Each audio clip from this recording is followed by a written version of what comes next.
அதிமுகவின் பவர்ஃபுல் அமைச்சர்களில் ஒருவராக 5 ஆண்டுகள் முழுக்க இருந்தார். ஆனால் 2006ஆம் ஆண்டு தேர்தலில் திருநெல்வேலி தொகுதியில் வெறும் 606 வாக்குகள் வித்தியாசத்தில் தோல்வியடைந்தார். இருப்பினும் 2011இல் மீண்டும் வெற்றி பெற்று சட்டசபைக்குள் நுழைந்து தனது செல்வாக்கை நிலைநாட்டினார். ஆனால் 2016இல் கடும் போட்டிக்கு மத்தியில் 601 வாக்குகள் வித்தியாசத்தில் தோல்வியை தழுவினார்.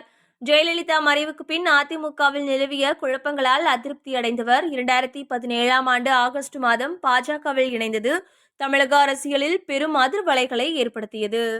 2019ஆம் ஆண்டு பாஜக சார்பில் ராமநாதபுரம் மக்களவை தொகுதியில் போட்டியிட்டு தோல்வியடைந்தார். இந்நிலையில் 2021ஆம் ஆண்டு திருநெல்வேலி சட்டமன்ற தொகுதியில் பாஜக சார்பில் போட்டியிட்டு வெற்றி பெற்று பாஜக சட்டமன்ற குழு தலைவராக தேர்ந்தெடுக்கப்பட்டார்.